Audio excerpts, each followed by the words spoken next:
BSc Food and Nutrition లో university first rank, second rank, third rank. Sun international, Visakhapatnam, Hyderabad. రాష్ట్ర మంత్రి వర్యులు దామోదర్ రాజనరసింహ గారు, చాలా మంది పెద్దలు ఉన్నారు. సమాభావమైంది కనుక అందరు శాసనసభ్యులు, సీనియర్ నాయకులు విచ్చేసినటువంటి చాలా సంతోషం అనిపిస్తుంది. కొంతమందిని చూస్తే కొన్ని సంవత్సరాలైంది చూడక. చెప్పినట్లు గొడ్డు కారం అన్నం కలిపి తిన్న రోజుల్లో కృపాకర్ పోయినట్లు సదేశినాడు. కానీ బన్సీలాల్పేటలో దీక్ష చేస్తుంటే బస్సులు కాల్చినాం, బీసీ వెల్ఫేర్ ఆఫీస్ కాల్చినాం, రైల్వే స్టేషన్ కాల్చినాం, కేసులు అయినాయి, జైలుకు అయినా అవన్నీ గుర్తొస్తున్నాయి. ఆ రోజు కనబడిన వాళ్ళు చాలామంది ఇక్కడ కనబడితే కడుపు నిండా దాబన్న బిర్యానీ తినకుండా కానీ కడుపు నిండింది. ఆనాటి ఉద్యమ జాతి మిత్రులను చూస్తూ ఉంటే అన్న విషయాన్ని గుర్తు చేస్తూ అందరి హృదయపూర్వక నమస్కారాలు తెలియజేస్తూ, ఎలాగైతేనే 5 దశాబ్దాల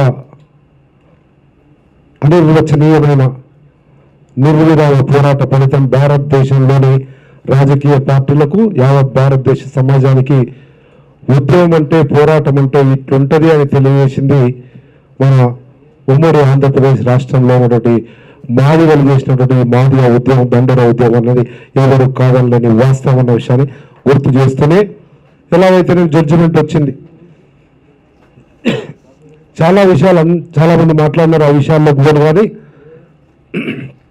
పోతున్న క్రమంలో ఒక్కొక్కరు కూడా ఒక్కొక్క ప్రతినిధిగా ఈ సమాచారాన్ని చేరవేస్తారనుక ఒక ముఖ్యమైన విషయం తెలియాలి.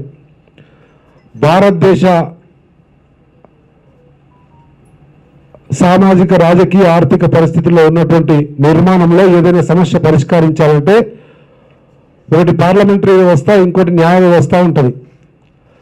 పార్లమెంటరీ వ్యవస్థ తీరుస్తేనేమో మా సమస్యని గొంతు చుంచుకొని అర్చిండ్రు మాదిగలు, యావత్ భారతదేశం చూసింది. కానీ పార్లమెంటరీ వ్యవస్థ తీర్చలేదన్న వాస్తవాన్ని గ్రహించండి. పొరపాటు జరిగే ప్రమాదం ఉంది. ఏదో భారతీయ జనతా పార్టీ, నరేంద్ర మోడీ కౌగిలికి అన్న మందకృష్ణన్న పాపం ఎక్కడ అవసరం ఉంటే అక్కడ పోయిండే రేప తప్పు లేకపోయిండదు. ఒకసారి కాంగ్రెస్కి వచ్చిండు, ఒకసారి బీజేపీకి వచ్చిండు, ఒకసారి తెలుగుదేశంకి వచ్చిండు, ఇంకోసారి వైఎస్ఆర్సీపీకి పోయిండొచ్చు. బాధితుల కడుపు మంట ఎట్లా తీరుతుందని ఆ తాపత్రయంలో పోయిండవచ్చు. కానీ మందకృష్ణన్న మాదిగల ఆవశ్యకతను, అవకాశాన్ని రాజకీయంగా వాడుకోవడానికి చూసి పెద్ద కౌగులిచ్చినటువంటి నరేంద్ర మోడీ మాత్రం 10 సంవత్సరాలు అధికారంలో ఉండి ఆయన టేబుల్ మీద ఉన్న ఉషా మేరా కమిటీ రిపోర్టు ఏదైతే రికమెండ్ చేసిందో, ఈ తెలుగు రాష్ట్రాల్లోని మాదిగల ఆర్థిక, రాజకీయ, సాంస్కృతిక స్థితిగతుల మీద అధ్యయనం చేసి ఒక పకడ్బందీ నివేదికను సమర్పించి ఏం చెప్పింది? ఆర్టికల్ 341A/1 మళ్ళీ మీ ద్వారా వివరాలు కనుక చెప్తా ఉన్నా, కాంగ్రెస్ పార్టీ కాన్స్టిట్యూట్ చేసినటువంటి ఉషా మేరా కమిషన్ ఏం చెప్పింది? ఆర్టికల్ 341A/1 అమెండ్మెంట్ చేస్తే, సవరిస్తే ఈ వర్గీకరణ అనేది రాష్ట్రాల పరిధిలోకి పోతుంది. ఏ రాష్ట్రానికి సంబంధించి ఆ రాష్ట్రం. అది 10 సంవత్సరాలు చేయలేదు భారతీయ జనతా పార్టీ కేంద్రంలో అధికారంలో ఉండి కూడా అన్న విషయాన్ని గుర్తు చేస్తా ఉన్నా. దాంతోపాటు ఆ 10 సంవత్సరాలు ఇక్కడ తెలంగాణలో అధికారంలో ఉన్నటువంటి బీఆర్ఎస్ పార్టీ కూడా ఒక్కరోజు ఒక డెలిగేషన్ని తీసుకుపోయి, అఖిలపక్షాన్ని తీసుకుపోయి, లేదా అధికారులను తీసుకుపోయి కేంద్ర ప్రభుత్వంలోని సోషల్ జస్టిస్ కానీ, న్యాయ వ్యవస్థ కానీ, న్యాయమంత్రి కానీ, లేకపోతే హోమ్ మినిస్టర్ దగ్గర ఒక్కరోజు కూడా రిప్రజెంట్ చేసిన పాపాన వలే మాదిగల మొర ఆలకించని 10 సంవత్సరాల పార్టీలు కేంద్రంలో, రాష్ట్రంలో అధికారం కొనసాగించినటువంటి వాస్తవాన్ని గ్రహించవలసిందిగా కోరుతా ఉన్నా. ఇదే విషయం మనందరి ద్వారా గ్రామానికి ప్రతి మాదిగకు తెలియాల్సినటువంటి అవసరం ఉంది. అందుకే నిన్న గౌరవ ముఖ్యమంత్రి గారు కూడా ఇమ్మీడియట్గా దామన్న గారి సూచన మేరకు అసెంబ్లీలో ప్రకటన చేస్తూ చెప్పినారు. ఆ రోజు శాసనసభలో ఒక్కరిని మొత్తం కాంగ్రెస్ పార్టీ తరఫున మాదిగను అవసరం వచ్చినప్పుడల్లా దామన్న సలహా సూచన తీసుకొని పెద్ద మనిషిగా ముందుకు పోతున్న క్రమంలో ఒక్కరినే పోడియంలో నిలబడి 2 చేతులెత్తి మొక్కి అందరిని అడిగిన, దండం పెట్టి యావత్ తెలంగాణ మాదిగల తరఫున విజ్ఞప్తి చేస్తా ఉన్న, ఎవరైనా మాదిగల పక్షపాత అయితే ఎవరు కూడా మాట్లాడకుండా మాకు సహకరించండి. స్పీకర్ వారిని మాట్లాడు వీరిని మాట్లాడంటే స్పీకర్ చెప్పినా కానీ ఒకవేళ ఎవరైనా మాట్లాడితే మైకు పెట్టుకొని వాళ్ళు మాదిగల వ్యతిరేకులు అవుతారు. చూడండి, దయచేసి మా ఆర్తనాదాలను మా ఆవేదనను అర్థం చేసుకుంటేనే అన్ని పార్టీల విధంగా కాంగ్రెస్ పార్టీ తరఫున వచ్చిన టీఆర్ఎస్ పార్టీ నుంచి వచ్చే పరిస్థితులు లేరు. ఆ రోజు ఉన్నది ఎంఐఎం పార్టీ, మైనార్టీ ముస్లింల పార్టీ. ఆ పరిస్థితులలో టీడీపీలో ఉండి కూడా అగ్రవర్ణాల వారైనా మాదిగల పక్షపాతిగా మాదిగల గొంతుగా ఆ రోజు నాతో పాటు ప్లేడియంలోకి వచ్చి నిలబడినటువంటి ఆనాటి శాసనసభ్యుడు ఈరోజు గౌరవ ముఖ్యమంత్రి రేవంత్ రెడ్డి గారు కూడా ఈ జడ్జిమెంట్ను అమలు చేయడానికి వచ్చినటువంటి మాత్రమైన మాదిగలకు వచ్చిన అవకాశం తెలంగాణ రాష్ట్రంలో ఉన్న విషయాన్ని గుర్తు చేస్తూ ఈ రెండు వేదికల్లో పార్లమెంటరీ వేదికల్లో ఇటు టీఆర్ఎస్ పార్టీ కానీ అటు భారతీయ జనతా పార్టీ కేంద్రంలో అధికారులు కానీ విఫలమైనాయి కనుకనే 22 మంది సుప్రీంకోర్టు తలుపు తట్టిండ్రు. సుప్రీంకోర్టు మెట్లెక్కాల్సిన అవసరం వచ్చింది. ఎందుకు? ఈ రెండు పార్లమెంటరీ వ్యవస్థలు మాదిగల ఆర్తనాదాలను అర్థం చేసుకోలేరు కనుకనే న్యాయస్థానానికి పోవడం జరిగింది. ఈరోజు న్యాయస్థానం అంబేద్కర్ రచించిన మాత్రమైనటువంటి దిశా విదేశాలకు అనుగుణంగా ఈరోజు తీర్పు ఇచ్చింది. దాంట్లో కూడా తీర్పు ఇవ్వడంలో కూడా మళ్ళీ ఎవరు అవనుకున్నా మా మాటమే లేదు. బరాబర్ ఈరోజు ఉన్నటువంటి ముఖ్యమంత్రి రేవంత్ రెడ్డి గారు చలే వల్ల వారు మాదిగల పక్షపాతిగా దామనము ఈ వేదిక మీద అందరు ఎమ్మెల్యేలను పిలిచి మీకు ఎంత ఖర్చు అయినా మంచి న్యాయవాదులు పెట్టుకోండి అని చెప్పి 29 రాష్ట్రాల్లో ఏ రాష్ట్రం కూడా రాష్ట్ర ప్రభుత్వం తరఫున సుప్రీంకోర్టుకు పోలేదు. ఒకే ఒక్క తెలంగాణ రాష్ట్ర ప్రభుత్వం అధికారికంగా జడ్జిని పెట్టి అధికారికంగా వాదనలు వినిపించి ఈ తెలంగాణ రాష్ట్ర మాదిగల గొంతుకగా తెలంగాణ రాష్ట్ర కాంగ్రెస్ ప్రభుత్వం పనిచేయడానికి ఆ రోజు దామన నేతృత్వంలో శాసనసభ్యులందరూ కూడా ఢిల్లీకి ప్రయత్నం చేశారు. దాని ఫలితంగానే ఈరోజు తీర్పు వచ్చింది. అందరం కూడా పండుగ వాతావరణంలో ఉన్నామన్న వాస్తవాన్ని గ్రహించి అదే విషయాన్ని రేపు క్షేత్రస్థాయి కూడా తీసుకుపోవాల్సినటువంటి అవసరం ఉందన్న విషయాన్ని గుర్తు చేస్తూ ఆ కోర్టు ఇచ్చే తీర్పులో కూడా ప్రతి సందర్భంలో కూడా గణాంకాలు కానీ సైటేషన్స్ కానీ సామాజిక ఆర్థిక సాంస్కృతిక పరిస్థితులను కానీ చెప్పడానికి కులమానం ఉషా మేరా కమిషన్ అయ్యింది. ఆ ఉషా మేరా కమిషన్ వేసింది కూడా కాంగ్రెస్ పార్టీ అన్న వాస్తవాన్ని కూడా మనం గ్రామానికి తీసుకోవాల్సినటువంటి అవసరం ఉంది. అటువంటి పరిస్థితుల్లో ఈరోజు చెప్తున్నారు, కాశీలో చెప్పిండు, ఎవరే కానీ 20 అందరూ రాజకీయ నాయకులం ఎవరైనా నిర్ణయం తీసుకోవాలంటే ఆ నిర్ణయానికి ప్రజల లోపల బలం ఉంది, ఆ నిర్ణయం తీసుకోమని ప్రజల నుంచి ఒత్తిడి ఉంది అన్నటువంటి తెలియజేయాల్సిన అవసరం ఉంటుంది, చూపించాల్సిన అవసరం ఉంటుంది. ఈరోజు ప్రభుత్వంలో భాగస్వామిగా దామయ్య రాజనరసింహ గారు క్యాబినెట్లో ఉన్న 12 మందిలో నో ఎట్టి పరిస్థితుల్లో ఇది కావాల్సిందే అని చెప్పి వారు గట్టిగా కొట్లాడాలంటే క్షేత్రస్థాయిలో మనందరం రణరంగం సృష్టించాలి, మనందరి గొంతుకొని వినిపించాలి. తెలంగాణ రాష్ట్రంలో మాదిగల గొంతుకొని బలంగా ఉంది. దామోదర్ రాజనరసింహ గారు క్యాబినెట్లో చెప్పేది ఏమాత్రం తప్పు కాదు అనేటువంటి పరిస్థితి రావాలంటే క్షేత్రస్థాయిలో మన వాదన మన కడుపు మంటలు తెలియజేయాల్సిన అవసరం ఉంది.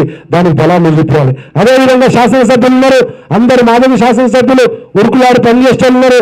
సంతోషం. వాళ్ళకు కూడా చట్టసభలో శాసనసభలో మాట్లాడేటప్పుడు వారు ఇంకా ఎక్కువ బలంతో మాట్లాడాలంటే నైతిక స్థైర్యాన్ని క్షేత్రస్థాయిలో మనందరం కూడా ఇవ్వాల్సినటువంటి అవసరం ఉంటుంది. కనుకనే దానికి పెద్దలు ప్రతిపాదించిన విధంగా ఒక పెద్ద బహిరంగ సభనో ర్యాలీయో నానా రకాలుగా వస్తున్నటువంటి ఆలోచనలను క్రోడీకరించుకొని ఏదో ఒక కార్యక్రమం అయితే చేయాల్సినటువంటి అవసరం ఉంటుంది. కనుక దానికి అనుగుణంగానే మనందరం కూడా నిర్మిద్దాం. పెద్దలు ఏం చెప్తే దానికి అందరం కూడా కలిసి ముందుకు పోవాలి. కానీ ఒకటి మాత్రం వాస్తవం, జడ్జిమెంట్లో ఉంది క్లియర్గా 556 పేజీల సుప్రీంకోర్టు 7 మంది న్యాయమూర్తుల ధర్మాసనం ఇచ్చినటువంటి 556 పేజీల జడ్జిమెంట్లో స్పష్టంగా ఉంది. ఏ శక్తి కూడా ఆపగలగలేనటువంటి తీర్పు అది.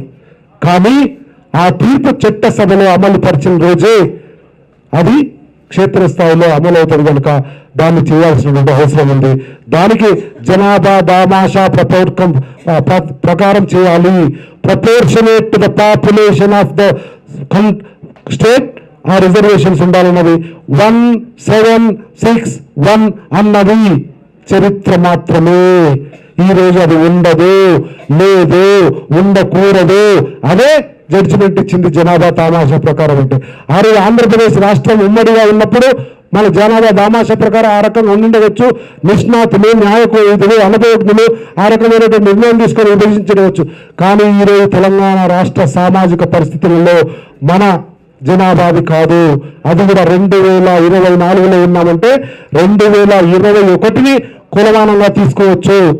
2024 తీసుకోగలిగిపోవచ్చు, కానీ 2021ని కులమానంగా తీసుకుని ఆనాటి పాపులేషన్కు నాకున్న సమాచారం మేరకు, పరిమిత పరిజ్ఞానం మేరకు ఈరోజు 19.8% దళితులు ఉన్నారు. 15 2001లో ఉండే, దాని తర్వాత 17కు వచ్చింది 2011లో. ఈరోజు 2021 జనాభా లెక్కల ప్రకారం ముందుకు పోతాం 2031 వరకు కనుక ఈరోజు 19.8 అంటే 5 కంటే ఎక్కువ ఉంటే ఇంకోటి ఎక్కువ తీసుకుంటారు. 20% ఉంటాం మన జనాభా కనుక 20%లో మనం ఎంత? ఆ రోజు 15%లో 7% ఉంటూ ఉండవచ్చు ఉమ్మడి ఆంధ్రప్రదేశ్లో. కానీ తెలంగాణ రాష్ట్రంలో జనాభా లెక్కలు తీసుకుంటే 19.8 ఉన్నాం. ఆ 19.8లో మనం ఎంత ఉన్నామన్నది మనందరికీ తెలుసు, చెప్పాల్సిన అవసరం లేదు. కనుక ఆ గణాంకాల అనుగుణంగా చాలా పెద్ద ఎత్తున ప్రయోజనం చేకూరే అవకాశం ఉంది. కనుక Telangana state as a unit, earlier Andhra Pradesh state as a యూనిట్గా తీసుకుంటే ఆ లెక్కలు వచ్చినాయి. కానీ ఈరోజు తెలంగాణ రాష్ట్రాన్ని యూనిట్గా తీసుకొని జనాభా దామాష ప్రకారం తీసుకుంటే మనకు చాలా ఎక్కువగా వచ్చేది. నిర్దిష్టమైనటువంటి గణాంకాలు కమిటీ, క్యాబినెట్ వాళ్ళకి వచ్చినప్పుడు తీసుకొస్తారు. ఆ రకంగా ముందుకు పోవాలని చెప్పి తెలియజేస్తూ ఈ జడ్జిమెంట్ను కూడా మల్టీ డైమెన్షనల్గా నేను రిక్వెస్ట్ చేస్తా ఉన్నా. మంత్రివర్గంలో భాగస్వామైనటువంటి దామోదరన్న కానీ, లేదంటే శాసనసభలో, చట్టసభలో భాగస్వాముల ఎమ్మెల్యేలో కూడా ఇది మల్టీ డైమెన్షనల్ యాక్టివిటీగా ఒకవైపు తీర్పును గమనిస్తూనే తీర్పుకి ఏం చేయాలో ఒకటి నడుస్తూనే ఉండాలి. ఇంకొక వైపు దీన్ని పూర్తిగా అమలుపరచాలనే ప్రభుత్వం మీద ఒత్తిడి తీసుకొచ్చే మాదిగల క్షేత్రస్థాయి బలాన్ని చూపిస్తూనే ఉండాలి. దానితో పాటు అవతలి వాళ్ళు ఇంకేదన్నా 9 మంది జడ్జిల బెంచా ఇంకేదా అనేది ఆ రకంగా మల్టీ డైమెన్షనల్ యాక్టివిటీతో ముందుకు పోయి జాగరూకతతో డిప్లొమాటిక్గా లౌక్యంతో వ్యవహరిస్తే తప్ప ఇది అమలయ్యే, లేదంటే పగడబందిగా అమలయ్యే, లేదంటే వాస్తవిక పరిస్థితులను ప్రతిబింబించే విధంగా అమలయ్యే విధంగా చూడడానికి ఇవన్నీ అవసరం ఉంటాయి. కనుక వాటన్నిటినీ ప్యారలల్గా మల్టీ డైమెన్షనల్ యాక్టివిటీగా ముందుకు పోవాల్సిన అవసరం ఉందని చెప్పి తెలియజేస్తూ, మీరు మళ్ళీ దామోదర్తో మనం కూర్చుని మాట్లాడుకోం. కానీ లక్ష్మణ్ చెప్పినట్లు 100% పెద్ద ఎత్తున అది ఏ గ్రౌండ్, అది నిజాం కాలేజా, ఎల్బీ స్టేడియమా, లేదా ఇంకో గ్రౌండ్, దాన్ని పెద్ద ఎత్తున మీటింగ్ పెట్టాలి. దానికి ఈరోజు మన ప్రతినిధిగా మనకు ఎవరు అవునన్నా కాదన్నా ఉండే రేవంత్ రెడ్డి గారు మాదిగల పక్షపాతి. మన అదృష్టం ఈరోజు ఈ సమయంలో. వేరే వాళ్ళు ఉన్నప్పుడు ఒకవేళ జడ్జిమెంట్ వచ్చినా అది లొసుగులతో కూడా ఏమవుతున్నా ఎటుపోతున్నా తెలియదు. కానీ మాదిగల పక్షపాతి అయినటువంటి రేవంత్ రెడ్డి గారు ముఖ్యమంత్రులు సీనియర్గా మన వర్గానికి సంబంధించినటువంటి ప్రభుత్వంలో భాగస్వామ్య దామని ఉన్నారు. కనుక పెద్ద ర్యాలీ నా ఉద్దేశం అయితే అన్న దామన అంబేద్కర్ స్టాచ్యూ నుంచి వీలైనంత ఎక్కువ మంది ఊరగాలంటే వేయగలము.